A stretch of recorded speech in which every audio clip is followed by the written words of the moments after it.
Bueno, empezaremos con el estilo gótico. Y bueno, el estilo gótico fue un producto de la mezcla entre el arte románico y el nuevo arte que se estaba formando y empezó en los finales del siglo XII. Bueno, empezó en sí el gótico cuando las viejas villas empezaban a convertirse en verdaderas ciudades. Entonces el feudalismo dejó de imperar, por lo tanto el estilo románico empezó a decaer. También el arte gótico fue financiado e impulsado por la aristocracia.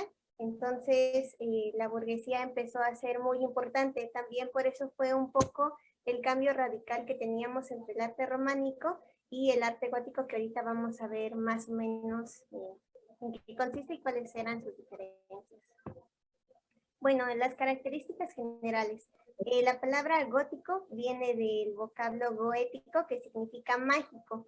Esto fue porque las construcciones, tanto por fuera como por dentro, parecían hechas por magos o por personas mágicas. Entonces, por ejemplo, aquí vemos la nave principal de la Catedral de Notre Dame, que se ve realmente como si fuera mágico. Estos arcos apuntados dan una perspectiva un poco mágica. También los artistas góticos se obsesionaron por la luz y por la verticalidad.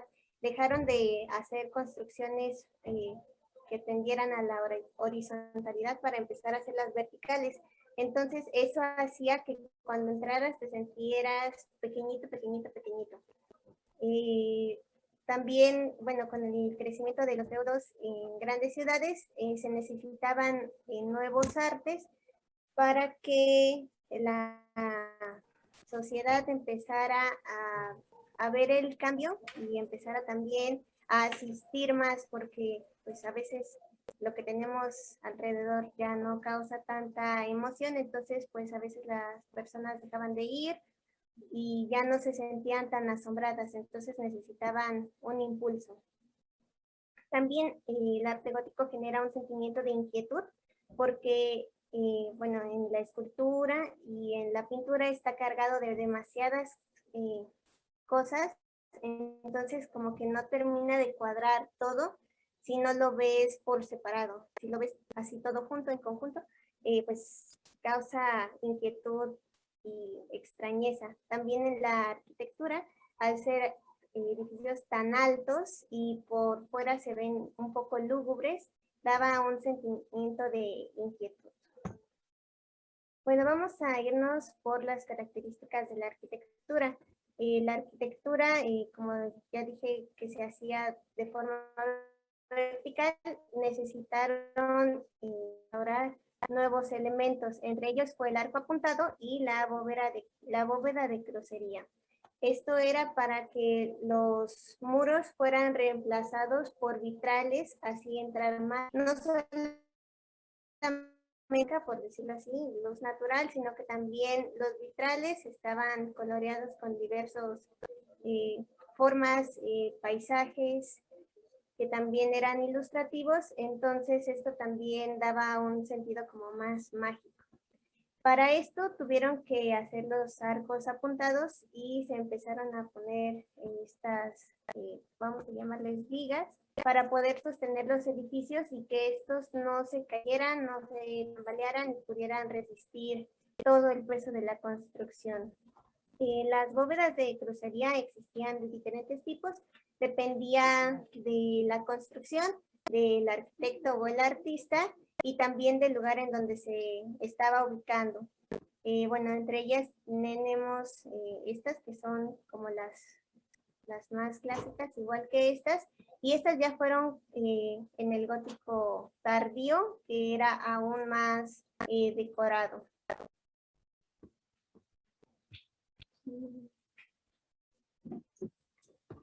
Bueno, las bóvedas descansaban sobre los pilares que tenían en el muro central de las columnas adosadas con banquetones. El número de columnas dependía de los nervios que tenía la bóveda. Las ventanas o vanos, que van a ser estos vitrales, bueno, estaban limitados por arcos ojivales con esbeltas columnas de fina tracería. Estas hacían que los nuevos campanales y escarzos no se, bueno, resistieran el peso. Bueno, en el arte gótico hubo 3 periodos: el robusto, que corresponde al siglo XIII, el gentil al siglo XIV, y el florido o flamígero, que es del siglo XIV al siglo XVI más o menos. Las bóvedas solían ser cuartipartitas, que significaba que tenían 4 arcos que los dividían en 4 partes y tenían formas de lanzas, y a estas bóvedas también se les llamaban bóvedas de lancetas. Bueno, en el arco del primer periodo era en forma de lanza, muy apuntado, y en cambio con el tiempo fue reduciendo un poco la curvatura para que también pudieran sopesar las pesadas columnas que sostenían los edificios. También las columnas cada vez se fueron haciendo aún más delgadas y los capiteles se iban adornando con flores de hiedra, así como en el arte griego del Corintio.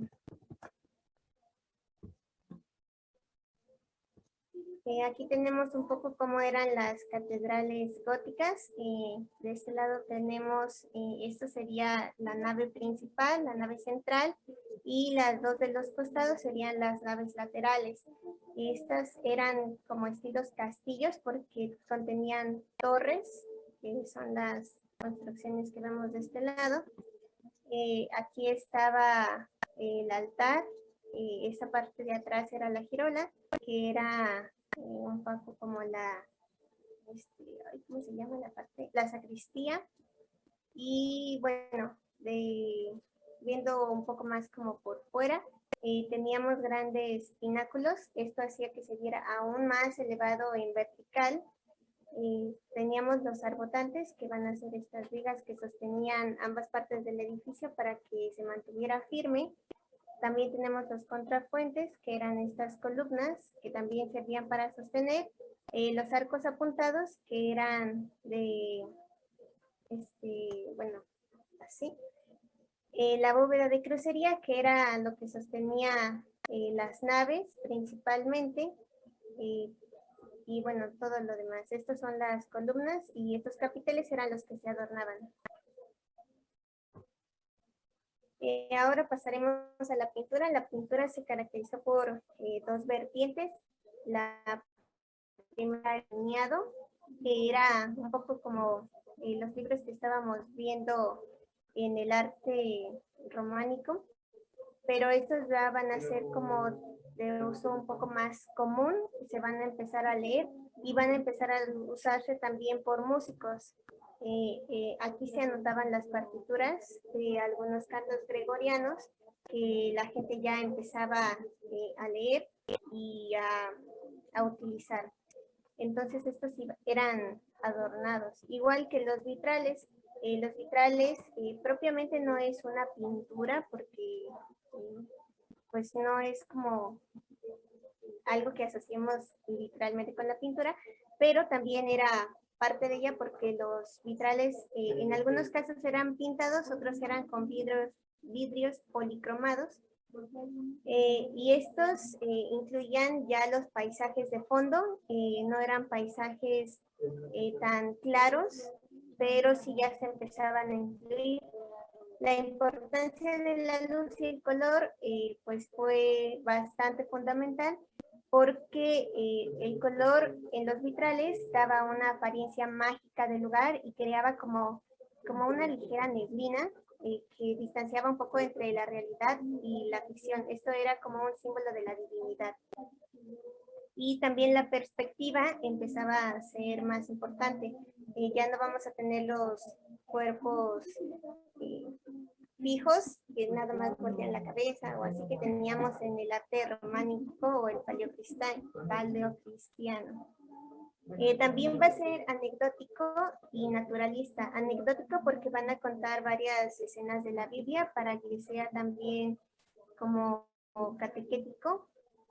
para que las personas pudieran ver lo que se estaba representando, tanto en los libros como en los vitrales. Y de la escultura gótica, también vamos a tener esculturas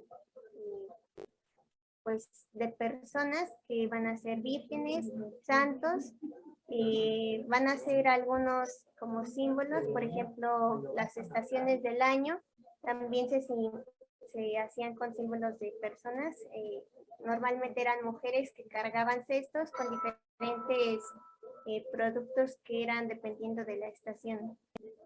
También vamos a tener los retablos para que puedan contar diferentes historias bíblicas y que sean comprensibles. También pues ellos se obsesionaron con la naturaleza. Vamos a empezar a ver flores, vamos a empezar a ver hojas, también vamos a empezar a ver frutos. Es un arte anecdótico, de la misma manera que la pintura. También va a ser narrativo y un tanto abstracto porque no va a estar del todo delimitado. También los temas marianos van a ser bastante importantes, pero ya no van a pintar a las vírgenes sentadas en tronos con el rostro serio, sino que las van a pintar jugando con el niño que va a estar bebé o va a estar el niño pequeño. Y eso para que las personas empezaran a asociar a la Virgen María un poco con este concepto que tenemos, que es la madre, pues no solo del niño o de Jesús, sino de nosotros también. Y vamos a tener dramas visuales. Estos generalmente van a ser contados desde la vista de los vicios, las virtudes, desde el punto de vista de los pecadores, para que también la gente se sintiera atraída por ellos y empezara a asistir y a sentirse identificado. Bueno, entre las características del gótico también está que tiene muchísimos símbolos, y en verdad son bastantes símbolos. Ahorita les voy a decir algunos.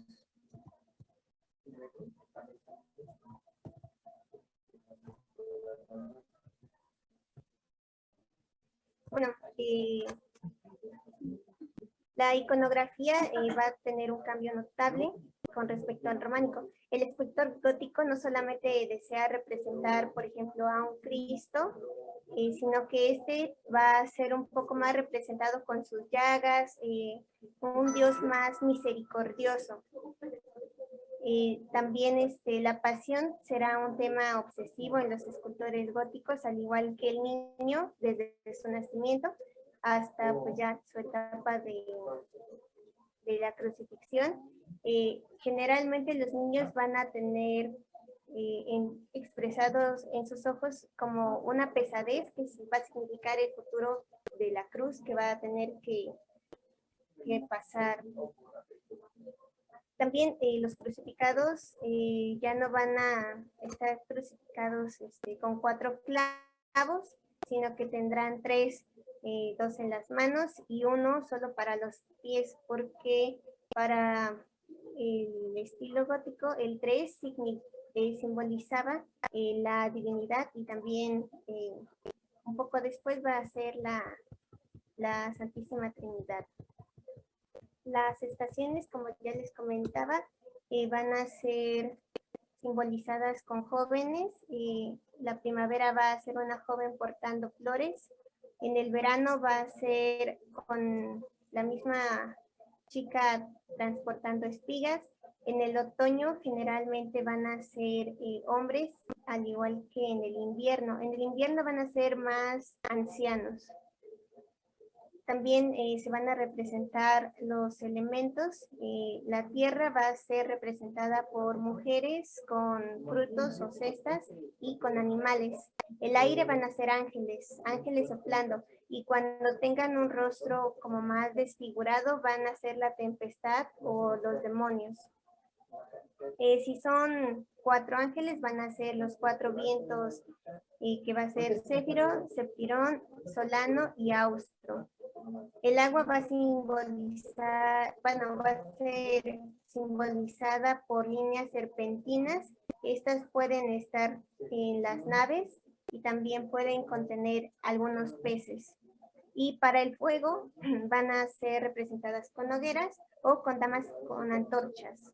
Y a veces pueden ser con salamandras, porque, bueno, en la alquimia las salamandras representaban el fuego.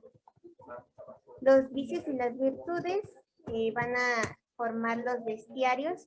Generalmente cuando son monstruos o personas desfiguradas van a representar a los vicios, y cuando son animales nobles o personas apacibles van a representar las virtudes. Las plantas también van a tener diferentes significados. Por ejemplo, el cardo va a significar la penitencia porque el cardo contiene espinas.